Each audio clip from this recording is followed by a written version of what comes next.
Assalamualaikum warahmatullahi wabarakatuh. Hamdan syukron lillah mabad. Sahabat manusia plural yang saya hormati dan saya banggakan. Tahu gak ada video yang rame yang cukup viral? Anies ngambek ditanya soal politik identitas. Kok ngambek sih? Kok ngambek?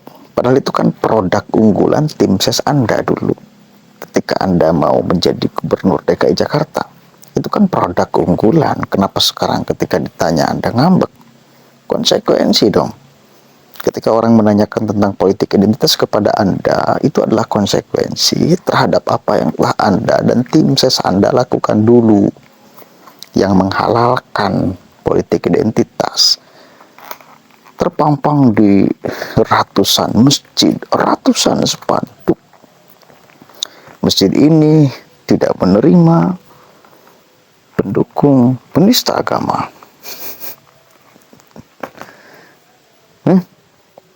Label kafir, label munafik dicapkan kepada orang yang sama-sama alul kiblat, tetapi karena beda pilihan politik. Bukankah Anda senang memproduksi isu itu dulu? Kenapa sekarang marah? Wajar wartawan nanya seperti itu.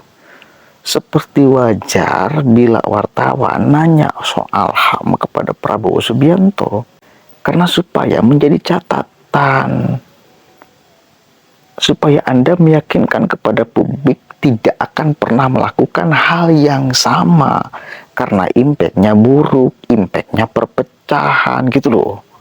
Jangan marah, itu konsekuensi. Berhak wartawan bertanya seperti itu. Coba kita dengarkan sama-sama nih ya, muka kecut Anies ketika ditanya oleh wartawan soal politik identitas. Manusia. Baca pres dari Koalisi Perubahan Anies Baswedan ingin pesta demokrasi berjalan damai. Anies tak ingin isu politik identitas diungkit di Pilpres. Anies juga menanggapi soal isu politik identitas yang kerap dikaitkan dengannya. Anies menyebut Pilpres harus dibangun dengan damai dan jangan ada lagi yang mengembuskan isu politik identitas. Anies juga yakin bahwa Presiden Joko Widodo tak akan menggunakan fasilitas negara untuk kepentingan putra sulungnya Gibran Rakabuming Raka yang kini maju menjadi pendamping Prabowo Subianto di Pilpres 2024.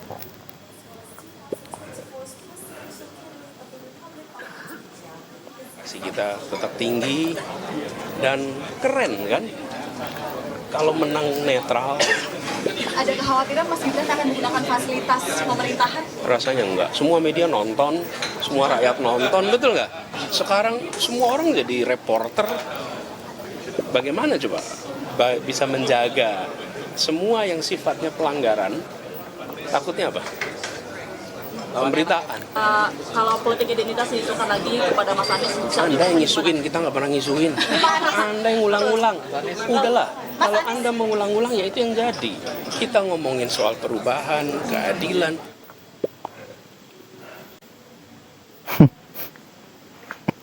Dulu produk unggulan, sekarang mungkin jadi produk murahan ya. Dan masyarakat sudah muak terhadap politik identitas. Tapi satu kali lagi, kan jas merah. Kan Anda berulang-ulang selalu mengatakan, jangan lihat saya sekarang dan visi misi saya ke depan. Lihatlah rekam jejak. Fatwa Anda di mana-mana selalu meminta orang supaya melihat rekam jejak. Orang bertanya rekam jejak itu,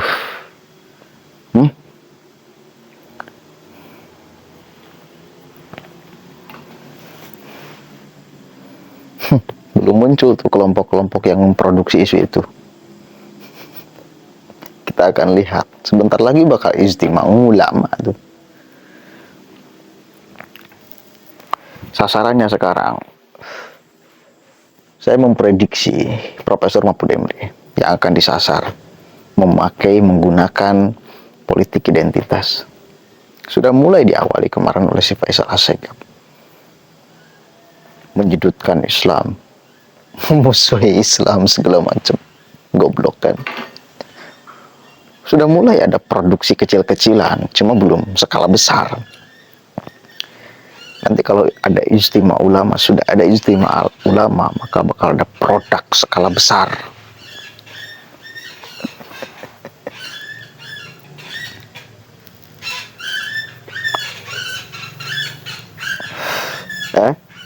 Produk skala besar, produksi isu politik identitas. Sampah.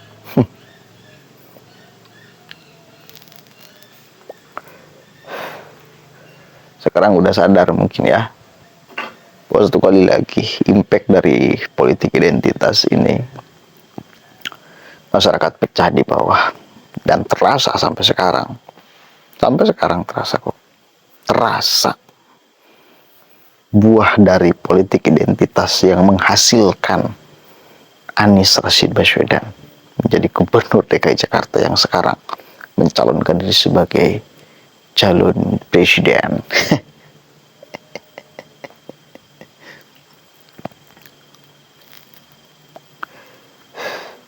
Saya menghimbau kepada pendukung Ganjar dan Prabowo, jangan menyibukkan diri untuk bergelut karena beda pilihan politik. Yes. Udah fokus lagi ke satu arah. Saya pribadi masih bakal terima ketika Prabowo jadi presiden. Masih bakal terima. Apalagi Ganjar terima banget ya. Tapi kalau yang itu satu lagi itu, aduh, ngeri di belakangnya bos, ngeri.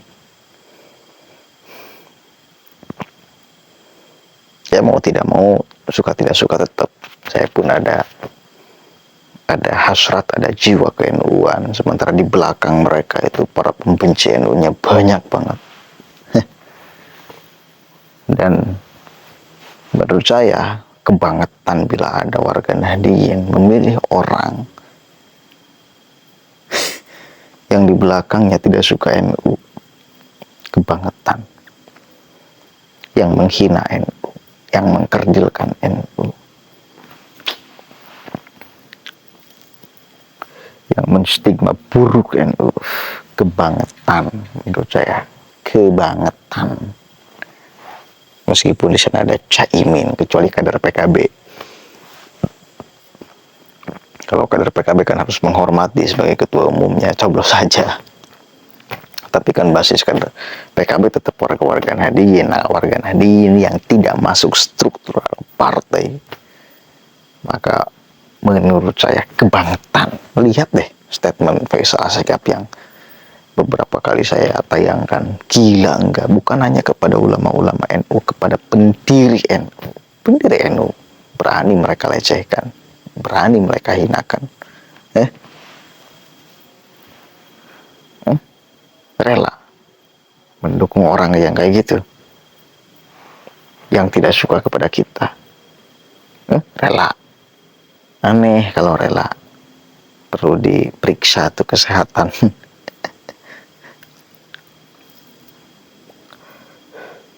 Ya, mudah-mudahan ada manfaatnya. Intinya wajar menurut saya bila wartawan bertanya seperti itu, supaya jangan sampai perpecahan ini kembali terulang gara-gara beda pilihan politik. Yang memungkinkan perpecahan itu terjadi, apalagi sampai ributnya luar biasa, ya disebabkan karena produksi isunya. Ya, kalau produksi isunya, misal sekarang ya produksi isu lawan politik Prabowo adalah mahkamah keluarga, itu tidak akan membuat ribut cerai gara-gara beda pilihan politik. Menurut saya nggak bakalan, karena bukan sifatnya ideologis, tapi politis, tapi strategis. Dan orang paham bahwa ini kemudian bagian daripada strategi politik kubu Prabowo Subianto. Maka kalau masih dalam tataran strategi, menurut saya meskipun berbeda, meskipun kita kecewa, tidak akan menjadi mengkristal ribut, nggak bakalan. Kecuali kalau produksi isunya ideologis, produksi isunya politik identitas, itu baru yang akan membuat gontok-gontokan di bawah. Apalagi bulan-bulan kemarin ada yang viral di Jawa Barat yang memproduksi isu Anies itu apa sih Anies itu apa namanya, yang tidak milih Anies adalah Dajjal kan itu ya. Ini kan Anies itu Imam Mahdi. Bayangkan itu produksi apa isu kayak gitu tuh, apakah tidak berbahaya tah? Itu berbahaya banget, hati-hati tuh, waspada tuh. Tapi alhamdulillah sekarang saya lihat udah redup juga tuh.